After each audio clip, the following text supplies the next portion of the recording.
komponen yang membentuk kriptografi simetrik modern, ya, itu dibangun oleh Feistel, ya, menjadi dua kelas atau dua family, yaitu Feistel cipher dan non-Feistel cipher. Ya, dikatakan sebagai Feistel cipher, ya, jika algoritma kriptografinya itu menggunakan komponen-komponen yang memiliki sifat, ya, invertible dan non-invertible, termasuk self-invertible.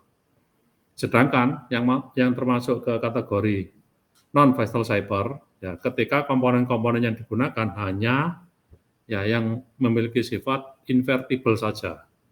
Oke, kita bahas sekarang yang pertama. Feistel cipher, ya, tadi saya katakan bahwa komponen-komponennya yang dilibatkan adalah yang memiliki sifat self-invertible, invertible, dan non-invertible.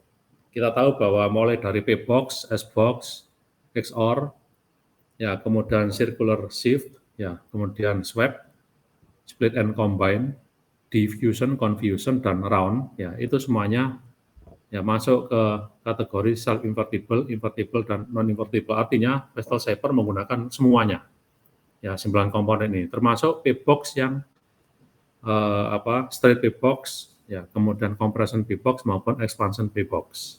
Ya, jadi semuanya bisa digunakan, ya, ketika kita mendevelop sebuah algoritma kriptografi simetrik modern, ya, yang masuk ke keluarganya Feistel cipher. Nah, desain yang pertama adalah ini, ya, sangat sederhana.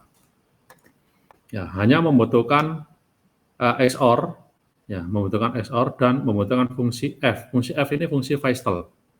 Ya, halo, suara saya bisa terdengar, ya? Halo? Bisa, Pak. Oke, fungsi F ini fungsi Feistel. Nah, fungsi Feistel ini apa? Ya, fungsi Feistel ini, ya, itu dibebaskan, ya, ke developer, ya, ke pengembang, ya, kriptografi yang menggunakan Feistel cipher. Jadi skenario-nya boleh apapun, ya. Tapi yang jelas yang dibutuhkan adalah sekuat mungkin dan secepat mungkin algoritmanya. Ya. Jadi butuh ini saja XOR dan fungsi Feistel. Di mana fungsi Feistel ini, ya, diambil dari K, ya, dari key, ya. Kemudian output dari fungsi Feistel di-XOR-kan dengan plain text. Outputnya, ya, ciphertext. Sisi sebaliknya dekripsi, ya, tinggal dibalik. Ya, karena XOR itu adalah self-invertible, ya, maka ketika ini saya balik arah, ya, panahnya, ya, maka output dari fungsi Feistel, ya, sama dengan yang dienkripsi, ya, kalau saya XOR akan mengembalikan ciphertext ke plain text.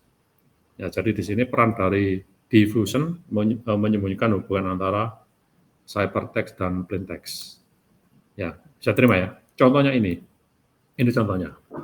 Ya, contohnya, ya, jika sistemnya adalah, ya, ukuran dari plain text dan ciphertext-nya adalah 4 bit, ya, sedangkan ukuran dari key-nya adalah 3 bit, ya, kemudian fungsi Feistel-nya, ya, itu bekerja dengan skenario seperti ini.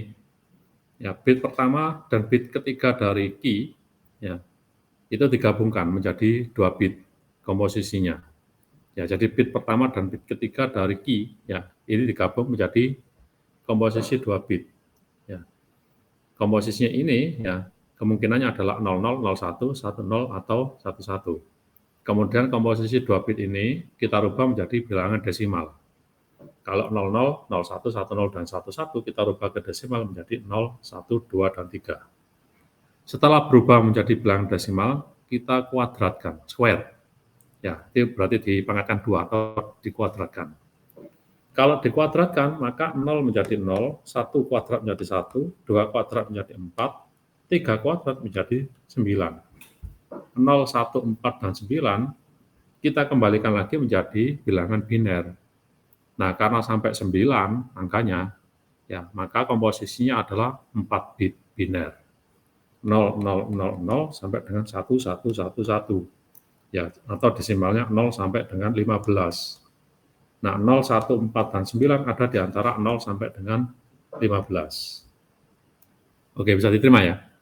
Ya, jadi membentuk komposisi, ya, 4 bit biner. Nah, 4 bit ini pas ukurannya dengan ukuran plain text. Oleh karena itu, ketika kita enkripsi, ya, plain text tinggal kita XOR-kan dengan output dari fungsi Vestel 4 bit biner ini. Nah, hasilnya kan pas ya, 4 bit input dari plaintext, 4 bit output dari fungsi Vestel. Ya, hasil XOR-nya keluarlah ciphertext. Kita ambil contoh. Ya. Misalnya plaintext-nya adalah 0111, key-nya adalah 101. Nah, fungsi Vestel itu berasal dari key. Ya, 101 dari key, kita ambil bit 1 dan bit 3. Bit 1-nya 1, bit ketiganya 1, membentuk komposisi 11. 11 itu sama dengan, ya berapa? 11 itu sama dengan 3. 3 kita kuadratkan, ya kita kuadratkan sama dengan 9. 9 kita rubah ke bilangan biner, 4 bit, jadi 1001. Nah, 101 ini adalah output fungsi Vestel dari K sama dengan 101. Sehingga enkripsinya adalah P kita XOR-kan dengan output fungsi Vestel. Ya, plaintext-nya adalah 0111, kita XOR-kan dengan output fungsi Vestel 101 atau 101, ketemunya adalah ini, 1110. Ya, saya balikkan lagi sini ya.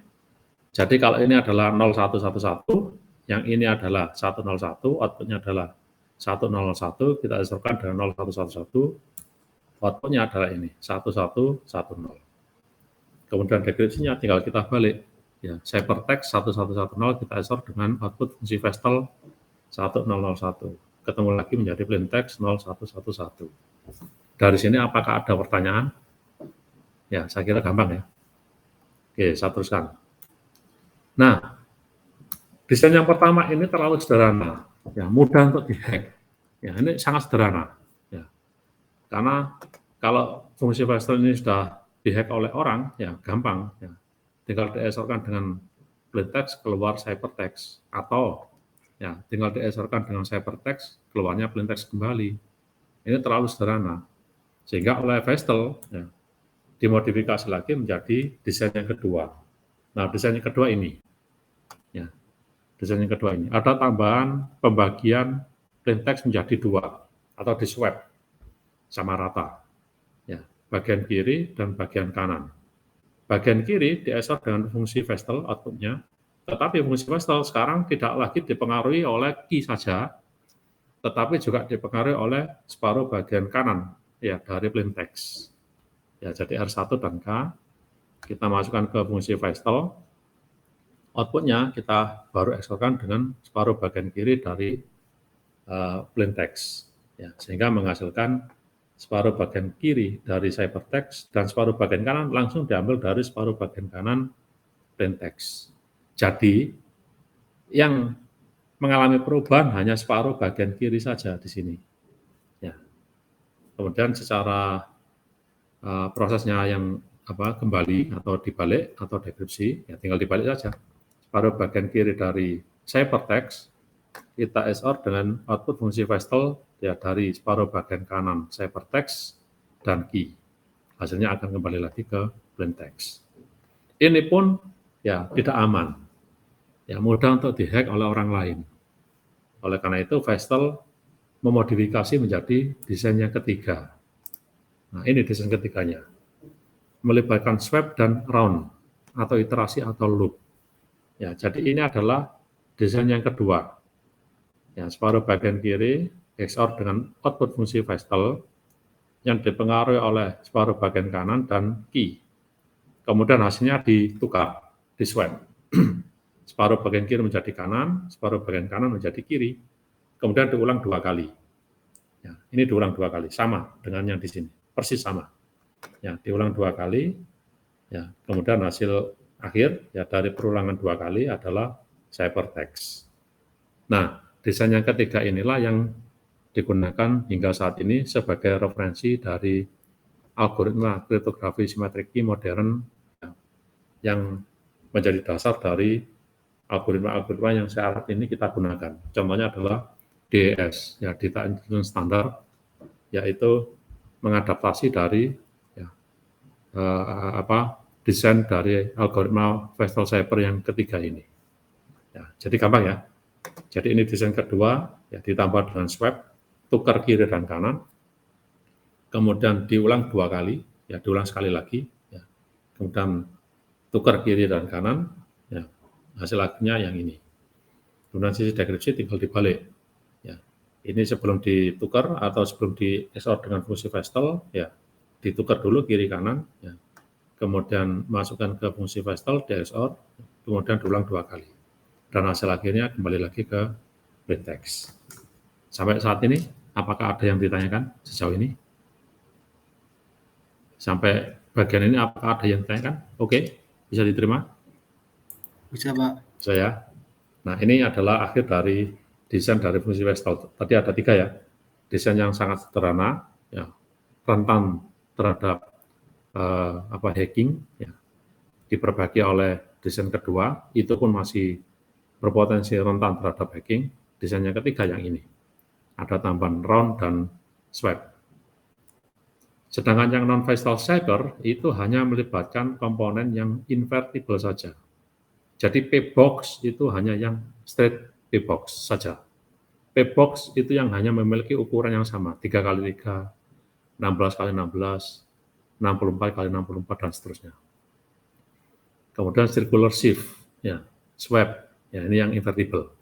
Sedangkan split and combine, sarannya adalah split dan combine-nya harus rata. Ya, misalnya 8 dibagi 4. Ya, kemudian diffusion, ya, itu juga begitu, harus bisa dikembalikan yang invertible. Ya, jadi invertible saja. Contohnya apa? AES contohnya. Advanced Encryption Standard. Nanti kita bahas satu persatu. Nah, setelah itu, ya, desain dari kriptografi symmetric key modern ini, ya, kita bisa implementasikan, ya, ada 2 hal implementasinya. Yang pertama adalah diimplementasikan secara online atau real time, yang kita kenal dengan istilah, ya, stream cipher. Ya, stream cipher, di mana plain text dan key, ya, atau plain text ini kita langsung melakukan proses enkripsi ketika data itu berjalan, ya, di jaringan. Jadi data, ya, berjalan di jaringan, ya, itu langsung kita enkripsi, ya, langsung keluar ciphertext, dan ciphertext langsung dikirim, ya, tidak menunggu delay, tidak menunggu waktu, ya, jadi langsung dijalankan secara real time atau online, ya, yang kita sebut dengan stream cipher. Nah, untuk itu, ya, antara plain text dengan key yang digunakan harus sama dengan ketika ciphertext itu didekripsi menggunakan key. Jadi key-nya harus sinkron. Nah, ketika key-nya itu sinkron harus sama antara enkripsi dan dekripsi, kita gunakan, ya, skema yang ini, synchronous stream cipher. Ya, artinya key yang digunakan untuk enkripsi dan dekripsi harus sama. Nah, bagaimana caranya? Ya, ada mekanisme yang mengharuskan, ya, adanya kanal khusus yang mengontrol supaya key di sisi enkriptor dan key di sisi dekriptor harus sama, ya, berbasis waktu. Yang kedua adalah, ya, antara key di enkriptor dan key di dekriptor, ya, tidak membutuhkan skema yang lain atau mekanisme yang lain, ya, bagaimana caranya menyinkronkan, ya, key di sisi enkriptor dan dekriptor tanpa membutuhkan mekanisme yang lain, mekanisme tambahan. Nah, ini kita sebut dengan non-synchronous stream cipher. Kita bahas sekarang satu persatu. Ya. Ini contoh yang sinkron, ya, sinkron. Ya, jadi plain text P1, P2 sampai dengan PN, ya, masuk ke fungsi enkripsi, ketemu dengan key sesuai dengan posisi plain text. Kalau posisinya adalah P1, ya, maka pasangannya adalah key 1. Kalau posisinya adalah P2, pasangannya adalah K2. Kalau posisinya adalah P100, pasangannya adalah K100. Nah, ketika hasil dari C1 sampai dengan CN itu dikirim secara real time, secara online, ya, maka ketika mengirim C1, maka dekripsinya harus ketemu dengan K1. Nah, ketika ini C10, maka ketemu K10, dan seterusnya. Oleh karena itu, antara penggunaan key di enkripsi dan dekripsi harus sinkron, harus sama. Nah, bagaimana caranya supaya sama? Ini caranya. Ada tambahan mekanisme yaitu menggunakan kanal, ya, untuk sinkronisasi. Ya, ini kanalnya. Ini enkriptor, ini dekriptor. Ya. antara enkriptor dan dekriptor ada kanal yang mensinkronisasikan key. Ketika K1 posisi di sini, maka di dekriptor juga harus K1. Ya, kenapa harus sama? Karena yang dihasilkan adalah C1. Ketika P ini adalah P100, maka ini harus K100. Ya, keluarnya C100, maka dekriptor juga harus K100. Ini mirip dengan teknik time division multiplex. Pernah belajar ya, TDM? Ya, time division multiplexing. Ya, jadi kalau di pengirim, ya itu posisinya adalah ya di waktu ke 1, maka di sisi penerima juga harus waktu ke 1. Kalau di sisi pengirim T ke 10, maka di sisi penerima juga T10. Ya, jadi butuh kanal khusus untuk sinkronisasi. Oke, bisa diterima ya? Ada pertanyaan? So far? Ada yang tanyakan? Oke ya, bisa diterima ya? Ya, ini yang menggunakan skema synchronous stream cipher. Ya. Skema yang kedua adalah ya, non-synchronous, tanpa membutuhkan kanal khusus untuk mensinkronkan key di sisi pengirim dan key di sisi penerima. Nah, bagaimana caranya? Ya, caranya adalah dengan cara mengenerate key ya, yang berasal dari plain text sebelumnya.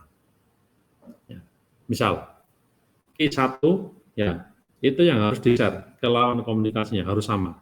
Hanya key 1 saja. Sedangkan key 2 itu bisa berasal dari P1. Ya, jadi ketika enkriptor ini mengenkripsi P1, outputnya adalah C1, ya, menggunakan K pertama. Nah, K pertama ini dua entitas ya sudah saling mengetahui, ya sudah setuju untuk menggunakan key 1 yang sama atau key awal yang sama. Nah, ketika C1 ini diterima oleh dekriptor, ya, karena dia tahu K awal, ya, key yang pertama, maka outputnya adalah P1. Nah, P1 ini dipakai oleh dekriptor sebagai K2. Gitu ya. Sehingga perjanjian ini ya tidak membutuhkan mekanisme untuk menambahkan kanal khusus sinkronisasi. Nggak butuh itu lagi sekarang. Ya.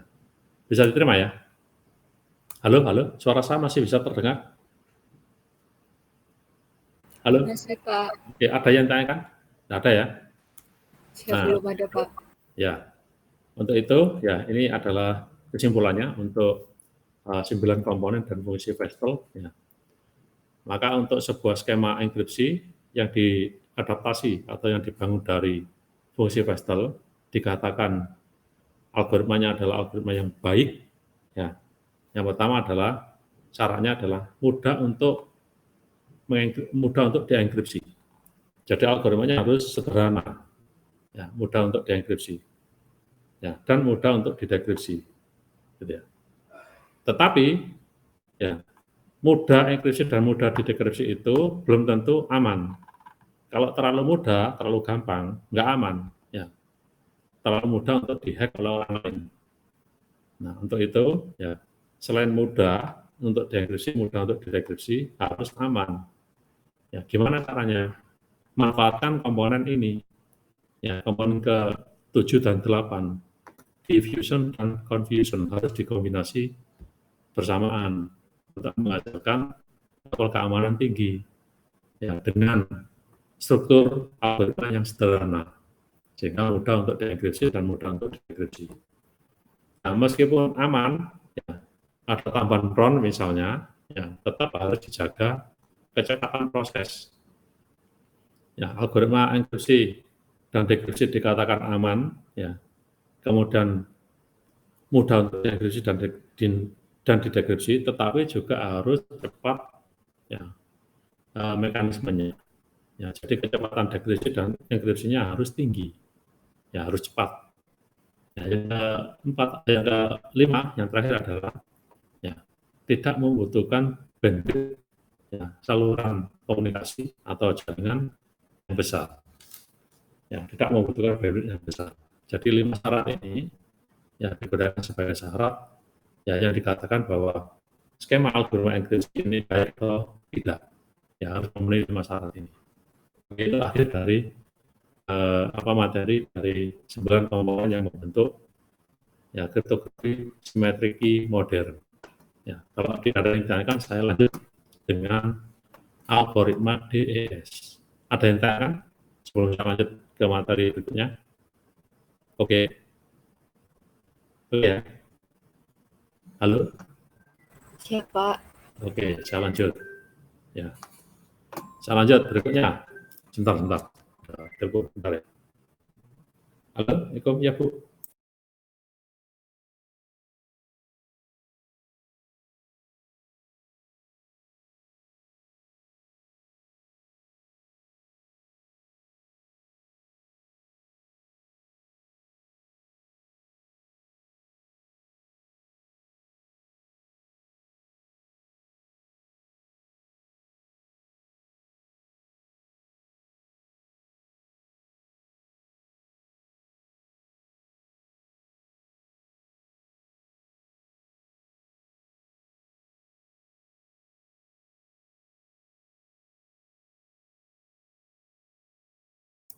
Oke, kita pindah ke materi berikutnya. Ya, ke materi berikutnya yaitu DS. Apakah bisa terlihat screen di komputer saya? Bisa, Pak. Bisa, Pak. Oke, sekarang kita masuk ke data encryption standard. Nah, ini adalah algoritma kriptografi simetrik modern yang mengadopsi fungsi Vestal, ya, mengadopsi Vestal Cipher, menggunakan komponen-komponen yang bersifat self-invertible, invertible, dan non-invertible. Ya, apakah slide komputer saya berpindah ke slide kedua? Berpindah, Pak. Berpindah, oke. Nah, ini sejarahnya. Ya, sejarah dari DS itu yang pertama kali ya melakukan penelitian tentang data encryption standard adalah US Federal, ya, Badan Pertahanan Amerika, ya, pada tahun 75. Nah, pada prinsipnya, ya, Badan Pertahanan Amerika ini mengadopsi dari ya desain yang diluncurkan atau yang diberikan atau yang diterbitkan oleh IBM yang memanfaatkan 9 komponen ya dengan referensi Vestal Cipher ya kemudian oleh IBM dipasang ya 9 komponen ini membentuk sebuah algoritma kriptografi simetrik key ya. Kemudian algoritma ini didesain oleh IBM kemudian diimplementasikan. Ya, diimplementasikan oleh IBM di mana pada saat implementasi itu ya desain dari IBM ini memiliki 3 persyaratan keamanan atau kebutuhan untuk desain. Yang pertama adalah level keamanannya tinggi. Ya, karena level keamanannya tinggi, ya maka desain dari DS ya tahun 75 itu ya digunakan untuk implementasi secara komersial. Ya, jadi dipakai untuk transaksi perbankan, transaksi keuangan. Ya pada saat itu, kalau saat ini sudah tidak aman, ya, sudah terlalu gampang. Yang kedua adalah ya keamanannya sudah tidak tergantung lagi dengan kekuatan key atau sekresi, ya sudah tidak sesuai dengan prinsip Kirchhoff. Masih ingat ya Kirchhoff ya? Ya katanya Kirchhoff bahwa dikatakan algoritma enkripsi ini aman jika key-nya ya key-nya ini aman atau key-nya ini tinggi, ya komposisi key-nya tinggi, ya kesulitannya tinggi. Ya tinggi itu maksudnya ada kombinasi antara huruf besar, huruf kecil, ada kombinasi dengan angka, ada kombinasi dengan tanda baca yang lain, dan panjangnya harus sepanjang mungkin. Nah, DES didesain oleh IBM, ya, tidak bergantung pada kekuatan key atau password. Jadi passwordnya itu weak atau strong, ya, nggak ada pengaruhnya. Algoritmanya tetap strong, tetap kuat. Meskipun password atau key-nya yang digunakan itu weak ya atau lemah. Nah, karena level keamanannya tinggi, ya kemudian keamanannya tidak bergantung dari kekuatan dari key atau password, ya dan desainnya sederhana, ya sehingga mudah untuk diimplementasikan dan ekonomis. Ya, jadi untuk mengimplementasikan DS ya tidak membutuhkan biaya tinggi. Ya, hampir semua perangkat jaringan komputer pada saat itu, ya itu mensupport DES. Jadi DES ini tidak masalah, ya diimplementasikan di hampir semua perangkat jaringan komputer pada saat itu. Nah, karena kebutuhan desain tiga hal ini dipenuhi oleh DES, ya maka DES digunakan sebagai standar, ya standar enkripsi atau dekripsi atau kriptografi, ya untuk transaksi komersial, gitu ya. Oleh karena itu, ya US Federal Amerika ya ini mengadopsi algoritma ini, ya untuk menjadi sebuah algoritma enkripsi ya standar. Nah, desainnya seperti ini, ya desainnya seperti ini. Panjang plain text-nya 64 bit, ya sama dengan panjang ciphertext-nya, ya. Tetapi panjang key-nya adalah 56. Ya, jadi kalau ini adalah n bit, ini juga n bit, m bit-nya 56. Jadi m kurang dari n. 56 ya lebih kecil daripada 64 bit. Gitu ya. Jadi plain text-nya 64 bit. Ya, ciphertext-nya 64 bit, sedangkan key-nya 56 bit. Kalau ada yang tanyakan langsung ya, silakan ditanyakan. Ya, kalau tidak ada saya anggap tidak ada masalah, saya terus.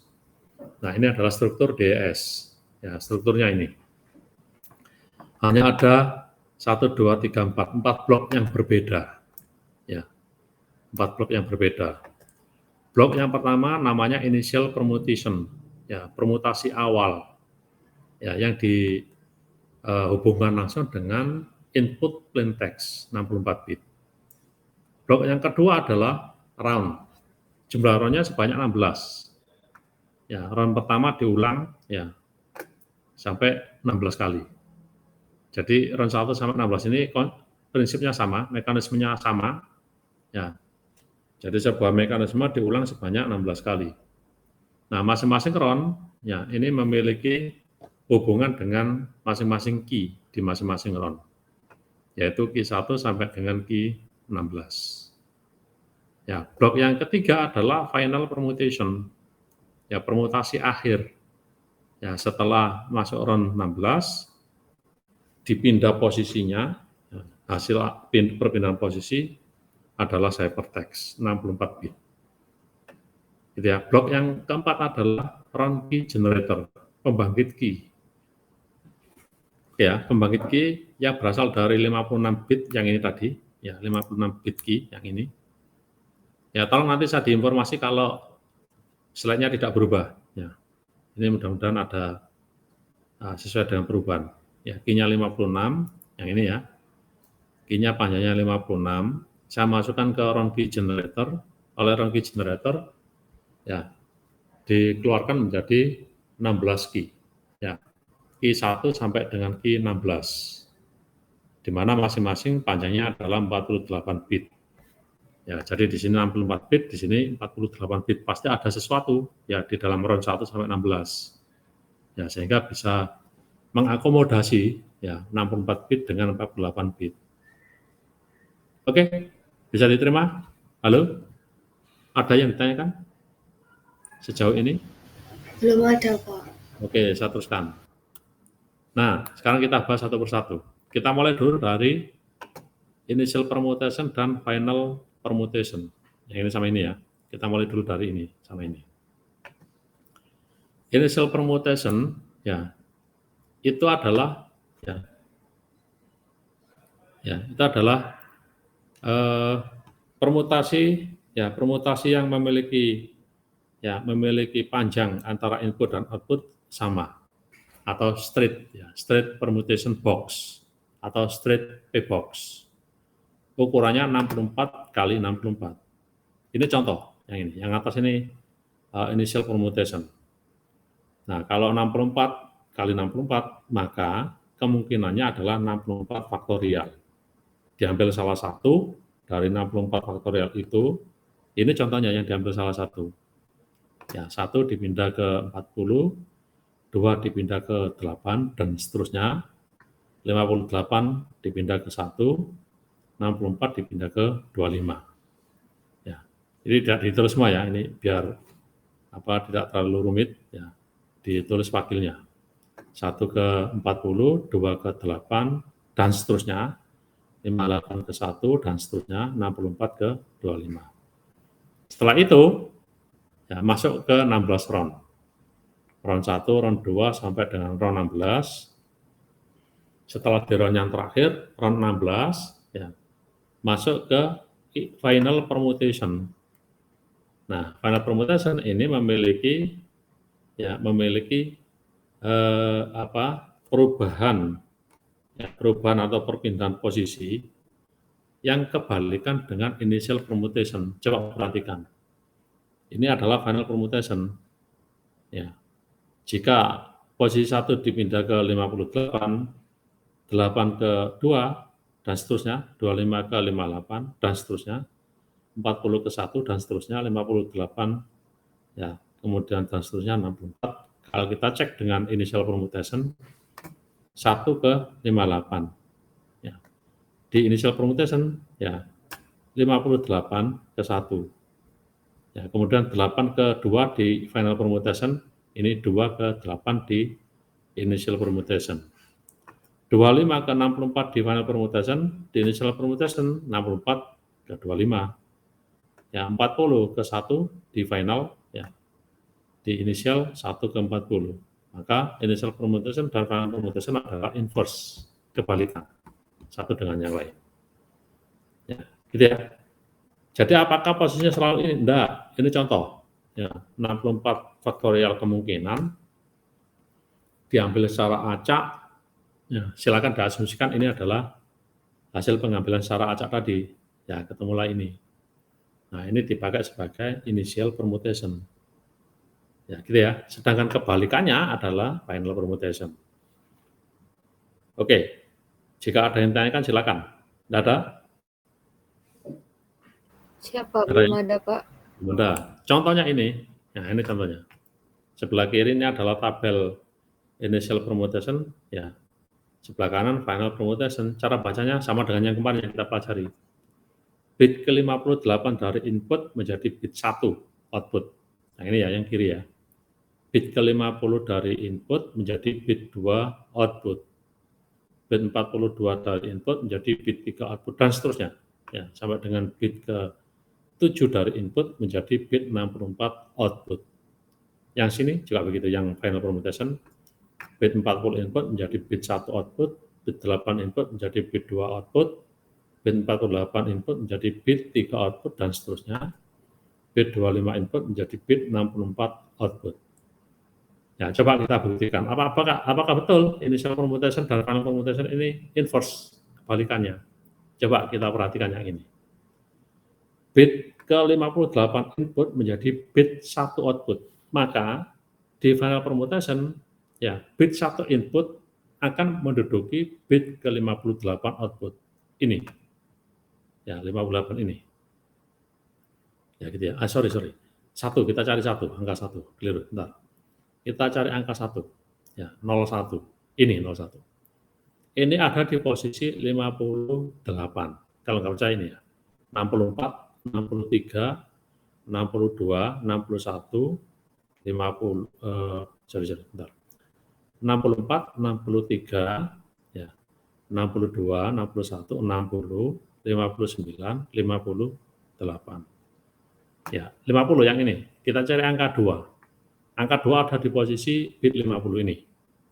Ya, ini 58, 57, 56, 55, 54, 53, 52, 51, 50. Oke, saya terima ya. Kita ambil contoh lagi. 7 yang ini. 7 ini menduduki, ya, 64 di output. Kita cari angka 64, pasti posisinya ada di posisi 7 ini. Ya, di posisi bit ke-7. Ini kan 1, 2, 3, 4, 5, 6, 7. Oke, bisa diterima ya? Ya, maka bukti bahwa initial permutation ini adalah inverse dari final permutation atau sebaliknya. Final permutation adalah inverse dari initial permutation. Oke ya, bisa diterima ya? Ya, selanjutnya, jika ada yang tanyakan silakan. Ya, langsung di interrupt. Contoh. Nah, contoh sekarang. Contoh cari output dari final permutation box jika input yang diberikan dalam hexadesimal ini inputnya.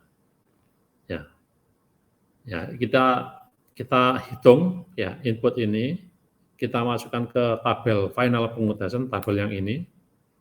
Ya, maka berapa ke outputnya? Ini outputnya adalah ini ya. 2001. Kalau inputnya 08002. Dari mana ini? Coba kita buktikan. Ya, sebentar saya buka notepad. Bentar. Ya, saya share entire screen. Ya, oke. Saya buka notepad untuk kita hitung bareng-bareng, kita buktikan. Sebentar. Oke, di sini. Oke, caranya bagaimana? Ya, caranya adalah input. Ya, input ini ya. 0, 0, 0, 0, 0, 80, 0, 0, 02 dalam hexadesimal. Kita rubah dulu menjadi biner. Ya, dirubah dulu menjadi biner. Jadi 0x 0, 0, 0, 0, 0, berapa tadi? 0, 0, 80, ya, kemudian 0 lagi semua, 0, 0, 0, 2. Kita rubah dulu menjadi biner. Ya. Siapa yang tahu binernya? Untuk 0, 0, 0, 0, 0, 0, 80, 0, 0, 0, 2, berapa? Satu digit hexadesimal itu membentuk komposisi 4 digit biner. Ya, jadi 0 yang ini, ya, 4 0 yang hexadesimal ini kita rubah menjadi ya 16 bit. 0, 0, 0, 0, 0 yang pertama, 0, 0, 0, 0, 0 yang kedua, ya, bagi aja gini ya, 0, 0, 0, 0 yang kedua, 0, 0, 0, 0 yang ketiga, 0, 0, 0 yang keempat. Kemudian 0, 0, 80, ya sama. Yang pertama, yang kedua, nah ini 80 berarti berapa? 1, 0, 0, 0 gitu ya, benar ya? Halo? Ya, kemudian yang terakhir 0, 0, 0, 0. Kemudian setelah itu 0 semua. Ya, 0 semua, yang bagian ketiga. Dan yang terakhir, ya bagian terakhir 0, 0, 0, 2. Ya, kita rubah ke biner, ya 0, 0, 0, 0, 0, 0, 0, 0, 0, 0, 0, 0, 0, 1, 0. Nah, setelah itu, ini kita masukkan ke tabel final permutation. Nah, jadi ini kita masukkan ke tabel P-box final permutation. Nah, final P-box yang ini, final P-box-nya yang ini. Sorry, yang ini ya. Nah, ini kita masukkan ke sini. Oke. Halo, bisa diterima? Halo? Bisa, Pak. Oke. Nah, yang perlu kita perhatikan adalah ya, sorry. Yang perlu kita perhatikan adalah ya, input yang masuk ke final P-box yang memiliki angka biner 1. Kalau 0 saya pindah-pindah ke tempat yang lain kan tidak ada perubahan. Ya, tetapi kalau 1 saya pindah ke lokasi yang lain, itu akan mengalami perubahan, sehingga kita fokus saja dengan yang ini saja. Ya, satu yang ini sama yang ini. Ya, yang ini. Nah, satu yang ini ada di posisi berapa? Baru kita lihat tabel final permutation box. Ya, kalau yang ini jelas, ini di posisi 63 ya. Ya, posisi 63. Yang ini posisi berapa ini? Ya, kalau ini 16, 17, 18, 19, 20, 21, 22, 23, 24, 25. Jadi cukup kita lihat posisi 25 dan 63. Kita lihat di sini. Ya, 25 dan 63. Ini 63 dari sini. Ya. Kemudian 25 ada di sini. Ya, jadi 25 pindah posisinya ke 64. Oke, 63 pindah posisinya ke berapa ini? Ini 8, 9, 10, 11, 12, 15, Pak. 15. Gitu ya. Jadi 63 saya tukar ke 15. 25 saya tukar ke 64. ya, maka outputnya, ya, outputnya ini setelah saya masukkan ke final permutation, ya sekarang outputnya menjadi, ya kita fokus saja ke bit 1, ya sekali lagi. Berarti 1 ini, yang ini 25 pindah ke mana, Di? 25 pindah ke 64, 63 pindah ke 15. Oke, paham ya? Nah, sekarang pindahnya begini sekarang. Ini 8, 12, nah ini 15. Oke, bisa terima ya? Ya, ini dari mana 15 ini? Dari ini, 63, ini ya, pindah ke 15, ini pindahnya 15. Nah, sekarang yang 25, ya 25 pindah ke 64. Nah, kalau 64 berarti yang ini tidak ada perubahan, 0 semua. Nah, kemudian ini juga begitu, 0 semua. 0 semua. Nah, kemudian yang terakhir, ya ada posisi 64. Nah, ini 64-nya. 1, sorry. 1. Nah, oke, ya, bisa terima ya? Nah, ini kita rubah lagi ke hexa. Ya. Berarti ini menjadi 0, 0, 0, 2. Nah, kemudian yang ini berubah menjadi 0, 0, 0, 0. Sorry.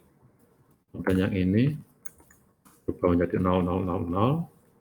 Kemudian yang terakhir, ya ini menjadi 0, 0, 0, 1. Jika kalau saya gabung, ya menjadi ini ya 0 x, ya 0, 0, 0, 2, 0, 0, 0, 0, 0, 0, 0, 0, 0, 0, 0, 1. Ya, coba kita cek apakah betul hasilnya. Ini dia 0002, 000, 000, 1. Benar ya? Cocok ya? Oke, cocok. Itu ya caranya ya. Kalau yang diminta adalah cari output dari initial permutation, ya berarti tabel initial permutation-nya kita pakai yang ini, yang sebelah kiri. Tadi kan yang diminta adalah final, ya. Sehingga saya pakai yang kanan. Kalau pakai yang kiri beda nanti hasilnya. Ya, tinggal kita cari angka ya 63 dan angka 25. Ya, 25-nya ada di mana? Kita cari di sini. Ya, angka 25-nya ada di posisi berapa? Ada yang ini.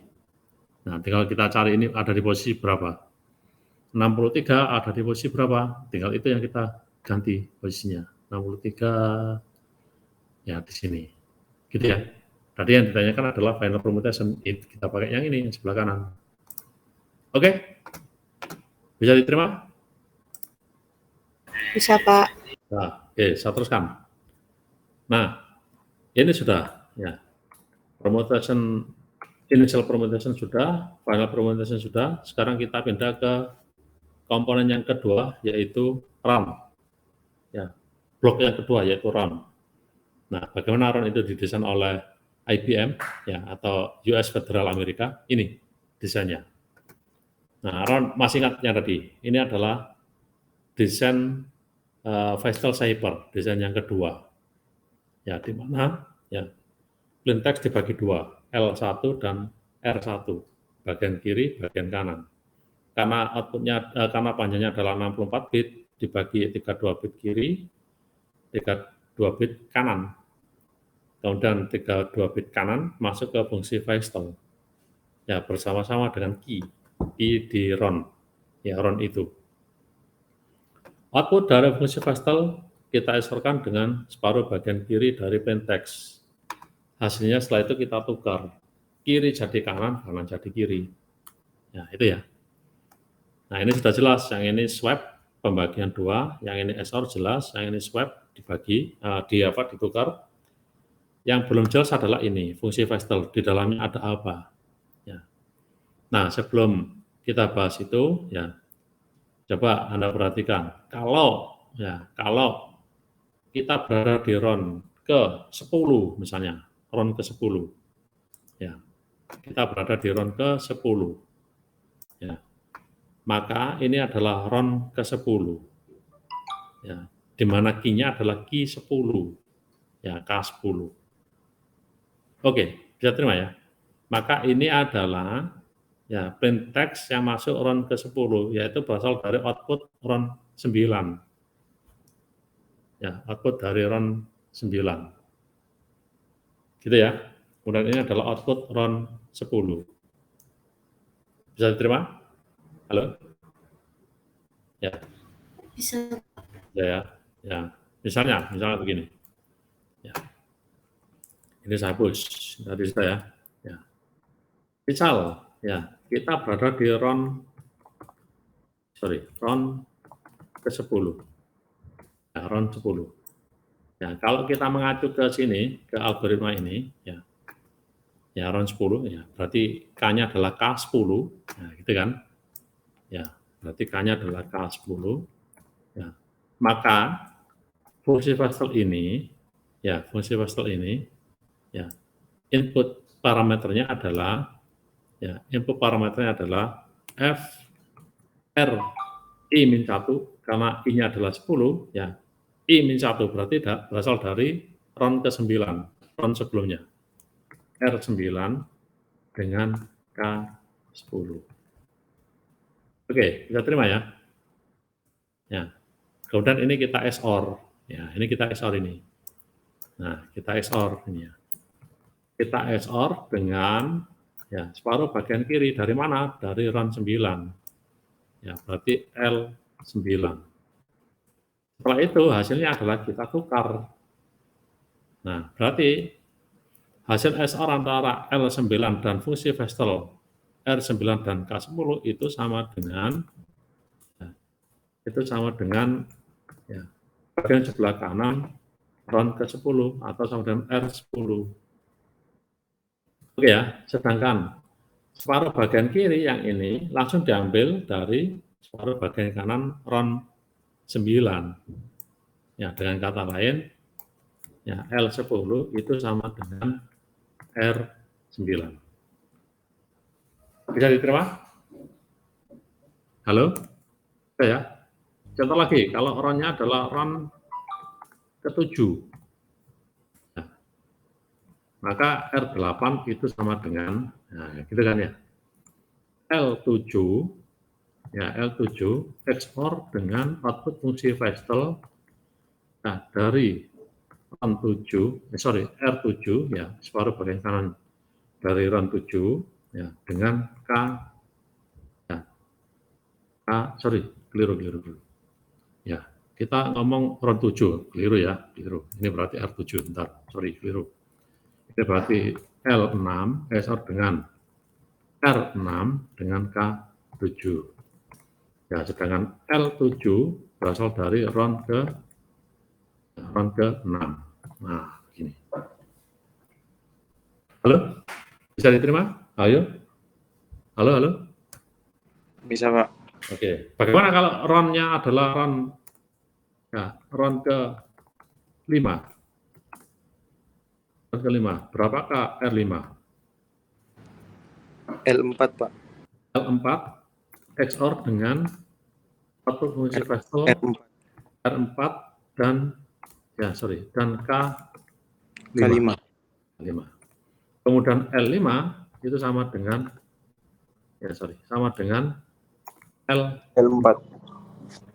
Ya, maka disimpulkan ya, kalau RON-nya adalah RON I, ya RON-nya adalah RON I, ya maka RI itu sama dengan LI-1 XOR dengan fungsi Vestel RI-1 dengan KI.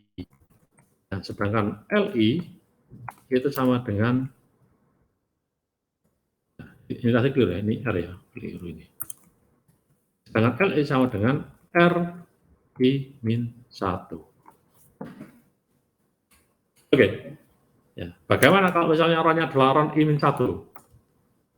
Kalau RON-nya adalah RON I, ya, RON I plus 1 aja lah. RON I plus 1. Ya.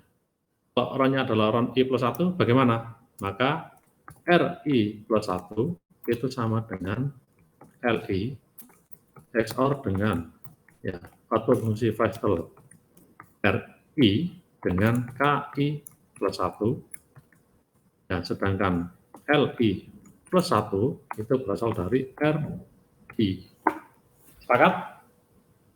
Halo, sepakat? Oke? Sepakat, Pak. Oke. Ya. Kalau sepakat, ini hasilnya. Nah, ini. LI plus 1 sama dengan RI plus 1 sama dengan RI, XOR F, RI, ya, KI plus 1. Ya, barangkali ada yang ditanyakan sebelum saya lanjut. Ada yang ditanyakan? Oke. Siap, belum ada, Pak. Ya, saya terus sekarang. Saya lanjut. Oke. Nah, sekarang yang belum jelas adalah yang ini. Ya. Dalamnya fungsi Vestel ada apa? Ya, di RAN 1 sampai dengan RON 16 ini isinya. Ya, jadi fungsi Vestel ya di DS itu adalah ya dikatakan sebagai jantungnya ya dari DS. Ya, gitu ya. Ada yang ada yang ditanyakan sebelum saya teruskan? Izin, Pak. Ya, silakan. Izin, Pak. Berarti untuk fungsi DS ini hanya pada bit-bit yang genap ya, Pak? Plain text-nya kan 64 bit, ya Pak ya. Plain text-nya kan 64 bit. Ya. Kalau 64 bit, berarti pembagiannya dibagi dua lah tadi, separuh kiri, separuh kanan. Karena 64 bit pasti ya 32 bit kiri, 32 bit kanan. Oke Pak ya. Ini adalah strukturnya kan ini Pak.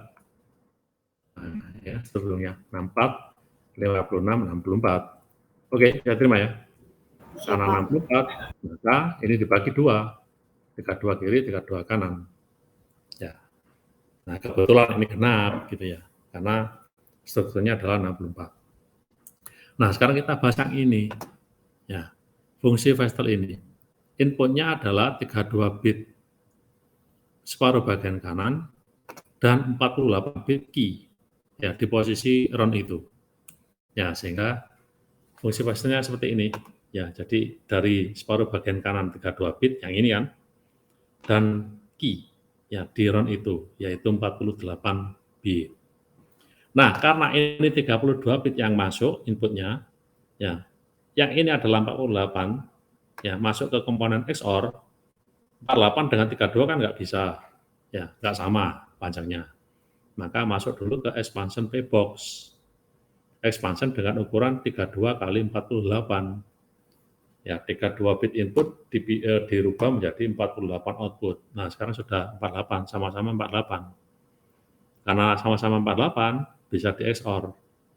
Outputnya juga 48. Nah, 48 output dari XOR baru masuk ke S-box. Ternyata S-box-nya ini, ya, satu S-box besar terdiri dari 8 S-box kecil-kecil. Jadi 48 total ini masuk ke S-box yang besar. Ya, dibagi 8. Kalau dibagi 8 berarti S-box yang kecil-kecil ini, ya masing-masing adalah 8 bit inputnya. Outputnya dikembalikan lagi menjadi 32 bit. Ya, berarti output dari S-box kecil-kecil ini adalah 6. Adalah 4 ya. Jadi masuknya 6, ya 6 dibagi 8 kan 48 ya. 6 kali 8 48, kemudian outputnya adalah 32 berarti ya 4 dikali 8 32. Setelah itu ya 32 bit output dari S-box ya masuk ke straight P-box, diacak posisinya. Nah, 4 komponen inilah ya yang menjadi komponen yang ada di dalam masing-masing fungsi Vestel di masing-masing ROM. Ya, bisa diterima ya. Ya, jadi 32 bit yang ini tadi, yang ini kan, ini sama ini kan. 32 bit sebelah kanan, ya separuh bagian kanan dengan 48 bit key.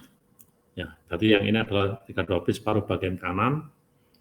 Ya, karena key-nya panjangnya 48, maka ya, dirubah 32 bit menjadi 48 bit oleh expansion P-box. Ya, oleh expansion P-box. Gitu ya. Oke, sebelum saya teruskan, barangkali ada yang tanyakan.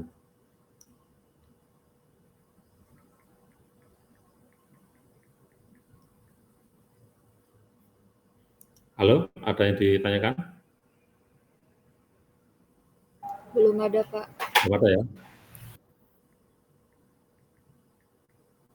Ya, saya teruskan.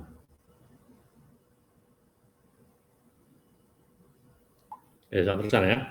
Kita bahas satu persatu sekarang. 32 bit, kita rubah ke 48 bit menggunakan expansion P-box. Kita bahas dulu yang ini, expansion P-box. Oke, ini expansion P-box untuk desain fungsi Vestel di setiap round DES. Ya, bagaimana caranya 32 kita rubah menjadi 48. Kemarin sudah kita hitung. Kalau expansion P-box itu, ya, itu kemungkinannya lebih, apa kemarin, lebih sedikit apa lebih banyak dari straight P-box? Masih ingatkah kemarin, minggu yang lalu? Kemungkinannya lebih banyak apa lebih sedikit? Halo? Minggu yang lalu ya kita bahas. Ya. Kalau comparison P-box itu kemungkinannya lebih sedikit dari straight P-box. Kalau expansion P-box kemungkinannya lebih banyak daripada straight P-box. Ya, yaitu ya 48 faktorial dikalikan dengan 48 minus 32 faktorial. Ya, jadi 48 faktorial saya kalikan dengan 16 faktorial. Nah, kemungkinan itu banyak. Satu di antara kemungkinan itu ada yang memenuhi syarat ini. Ini syaratnya. Ya. Jadi syaratnya adalah 32 bit yang ini tadi, yang ini kita bagi menjadi 8 kelompok. Ini 4, 4, 4, 4, 4. Kelompok 1, 2 sampai dengan 8. Nah, supaya menjadi 48, ya masing-masing kelompok kita rubah menjadi 6 bit. 6 sebanyak 8 kelompok. 6, 6, 6 pas 48. Nah, cara perpindahan posisinya adalah ya, kelompok yang pertama 1 ke 2, 2 ke 3, 3 ke 4, 4 ke 5. Sedangkan posisi 1 diambil dari bit ke-32 yang sini. Bit ke-32 yang ini. Sedangkan bit ke-6 diambil dari bit 1 dari grup 4 bit berikutnya dari sini. Ya, ini kelompok yang kedua. Ya, ini sama ya, 1 ke 2, ya, 2 ke 3, ya, 3 ke 4, 4 ke 5. Sedangkan 1 ini diambil dari bit keempat dari kelompok yang pertama. Bit yang ke-6 diambil dari bit pertama dari kelompok berikutnya. Nah, ini diulang sampai dengan kelompok yang ke-8. Sedangkan di kelompok yang ke-8 untuk bit yang terakhir itu diambil dari bit 1, sama dengan yang ini tadi. Ini bit 1 diambil dari bit yang ke-32 dari sini. Sedangkan yang ini diambil dari bit yang 1 dari sini. Oke, bisa diterima ya? Ya, sehingga ketika ditabelkan seperti ini tabelnya. Nah, ini adalah satu dari 48 faktorial dikali 16 faktorial. Ya.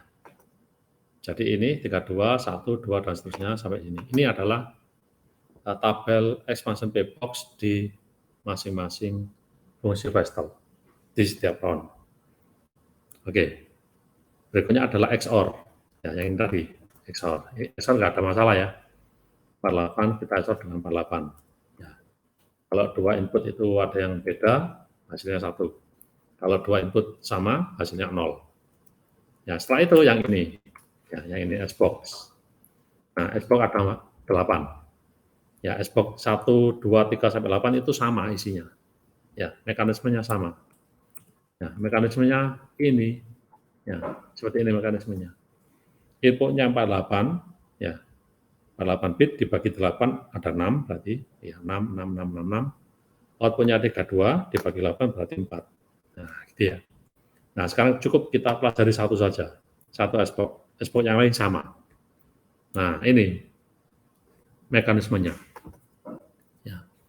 6 bit input, ya 6 bit input itu akan membentuk matriks atau tabel, ya tabel ukuran 4 kali 16. Bagaimana caranya? Bit 1 ya dan bit ke-6 gitu ya diambil menjadi komposisi 2 bit. 00, 01, 10, dan 11, atau desimalnya 0, 1, 2, dan 3. Ini menjadi baris. Sedangkan 4 bit sisanya, bit 2, 3, 4, dan 5, membentuk komposisi 4 bit 0, 0, 0, 0, sampai dengan 1, 1, 1, 1. Desimalnya adalah 0 sampai dengan 15, itu membentuk kolom ini. 0, 1, 2, 3, sampai 15. Ya. Nah, masing-masing sel yang dibentuk oleh baris dan kolom itu output. Karena outputnya cuma 4 bit, ya, padahal outputnya tabel ini ada 64 banyaknya, kan 4 kali 16, ada 64, maka ya 4 bit yang nilainya 0, 0, 0, 0 sampai dengan 1, 1, 1, 1 itu akan muncul sebanyak 4 kali, supaya pas banyaknya 64. Ya, jadi angka 0, 0, 0, 0 sampai dengan 1, 1, 1, 1 itu tersebar di tabel ini, ya masing-masing muncul 4 kali. Ya, sehingga pas banyaknya 64. Nah, ini contohnya. Ya, apakah boleh angka ini saya pindah-pindah? Boleh. Ya, catatannya adalah 0, 1 sampai dengan 15 harus keluar 4 kali. Kalau nggak percaya silahkan dicek. Sambil contoh aja 00 ya. Keluar 4 kali. Di sini 1. Ya, muncul di sini ya, 1. Kemudian muncul di sini yang kedua. Ya. Oke. Bisa diperhatikan, muncul di sini yang ketiga. Ya, dan muncul yang di sini yang keempat. Angka 01 juga gitu. Ya, muncul 4 kali. Ya. 0, 1, 2, 3 kolom, 0 sampai dengan 15 baris. Contoh, jika SBox itu inputnya adalah 1, 0, 0, 0, 1, 1. Apa outputnya jika tabelnya ini? Ya, gampang. Bit pertama dan ke-6 kita keluarkan menjadi 1, 1. 1, 1 adalah 3. Ya, desimalnya 3. Kemudian bit 2 sampai dengan 5, 0, 0, 0, 1. Ya, membentuk komposisi 0, 0, 0, 1. Desimalnya adalah 1. Tinggal kita cek baris 3, kolom 1. Ini berarti. Ya, baris 3. Baris 3 kolom 1, angkanya 12. Angka 12 kita rubah ke 4 digit biner. Ya, 12 4 digit binernya kan ini, 1100. Nah, maka outputnya adalah 10011 menjadi 1100. Gitu ya. Ini merupakan substitution box ya, non invertible. Karena inputnya 6, outputnya 4. Ya, non invertible sama dengan contoh yang tempo hari. Oke, bisa diterima? Bisa diterima? Halo? Saya? Siapa? Oke, saya teruskan. Bisa. Nah, setelah itu yang terakhir, ya, yang terakhir adalah ini, straight box 32 kali 32. Nah, Anda pasti tahu lah 32 kali 32. Nah, kalau straight box di masing-masing fungsi Pascal ini, ya, tidak ada aturannya. Ya, boleh kita ambil satu dari 32 faktorial. Ya. Jadi ada 32 faktorial kemungkinan kita ambil salah satu. Ya. Ini contohnya. Gitu ya, ini contohnya. Nah, setelah itu ya blok yang terakhir yaitu key generation. Membagikan key. Inputnya 56 bit key, outputnya ada key 1 sampai key 16 masing-masing 48 bit. Nah, gitu kan. Inputnya yang ini 56 bit. Nah, untuk alasan implementasi. Ya, implementasi. Saya tanya dulu. Ada kalau menggunakan Facebook, menggunakan e-commerce, ya, berapa panjang karakter untuk password minimal? Berapa? Izin Pak, untuk karakternya 8 huruf. 8 bit kan? 8 karakter kan ya? Siapa? Nah, 8 karakter itu kalau saya menggunakan DS, nggak bisa. Karena DS key-nya cuma 56, cuma 7 karakter. Benar nggak? Nah, oleh karena itu, gimana supaya DS ini bisa diimplementasikan? Ditambahkanlah ini, parity drop. Ya, di mana 64 bit ini yang berasal dari password atau key. Ya, untuk implementasi, kalau 64 bit pas kan 8 karakter, benar nggak? Siapa? Halo? Ya, 64 bit atau 8 karakter dari password ini, ya saya drop 8 bit sehingga keluar 56. Nah, 56 inilah ya menjadi dasar dari key yang ada di DES. Kemudian 56 saya bagi 28 kiri, 28 kanan. Ya, kemudian masing-masing kiri dan kanan saya geser ke kiri. Ya, saya geser ke kiri. Untuk run 1 ini aturannya. Untuk run 1, 2, 9, 16 digeser ke kiri 1 bit. Untuk run selain 1, 2, 9, 16 digeser ke kiri 2 bit. Kenapa kok harus komposisinya seperti ini? Ini sudah melalui penelitiannya IBM tadi. Ya. Komposisi 1, 2, 9, 6, 1 bit ke kiri, yang lain 2 bit ke kiri, itu menghasilkan komposisi yang menghasilkan keamanan yang paling tinggi dengan kecepatan yang paling cepat. Ya, jadi penelitian ini tidak sebentar, bertahun-tahun. Salah satunya adalah untuk mendapatkan komposisi ya dari hasil percobaan ini komposisinya. 1, 2, 9, 16 ke kiri 1 bit, sisanya ke kiri 2 bit. Itu menghasilkan keamanan yang paling tinggi, kecepatan yang paling cepat. Oke, kita sepakati itu. Ya, untuk run pertama digeser ke kiri 1 bit. Jadi ini digeser ke kiri 1 bit, 1 bit. Setelah digeser ke kiri masing-masing 1 bit, masuklah ke compression P-box. Berarti ini 56, ya, dirubah menjadi 48. Oke, bisa terima ya. Sama dengan yang tadi contohnya. Ya, 56 dirubah menjadi 48. Compression P-box. Kemudian diteruskan ke run kedua. Ya, run kedua mengikuti ini, digeser ke kiri lagi 1 bit, ini juga 1 bit. Masuk lagi ke compression P-box, dirubah ke 48. Turun menjadi run ketiga. Nah, ketiga di sini 2 bit. 2 bit ke kiri, 2 bit ke kiri, masuk ke compression P-box menjadi 48. Begitu seterusnya sampai run ke 16. Jangan lupa, ini aturannya. Kalau ada di posisi run 4, berarti 2 bit ke kiri. Posisi 5 sampai 8, 2 bit ke kiri. Begitu masuk ke 9, 1 bit ke kiri. Ya, gitu ya, bisa terima ya. Nah, itu adalah proses dari bagaimana ya run key generator di DS menghasilkan 16 run key masing-masing 48 bit. Nah, ini adalah parity drop tabel yang ini. Ya, tabel parity drop. Ya, jadi 64 bit dikonversi menjadi 56. Jadi ada 8 angka yang tidak muncul di sini. Ya, 64 menjadi 56. Jangan lupa ya untuk setiap run pergeseran ke kirinya ini 1, 2, 9, 16. Ke kiri 1 bit, sisanya adalah ke kiri 2 bit. Gitu ya.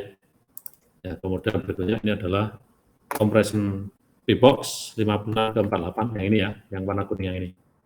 Ya, itu aturannya ya seperti ini. Nah, ini contohnya. Apakah boleh tabel yang lain? Boleh. Ya, ini contoh saja. Berarti kalau compression P-box ya kemungkinannya adalah 56 faktorial dibagi 56 minus 48 faktorial. Kita ambil salah satu, ini contohnya. Oke, bisa diterima ya? Ya. Nah, itu sudah kita jelaskan semuanya. Ada komponen, ada block initial permutation, ada block final permutation, ada run sebanyak 16, di dalamnya ada fungsi Vestal, sudah kita jelaskan tadi. Dan yang terakhir adalah block run key generator.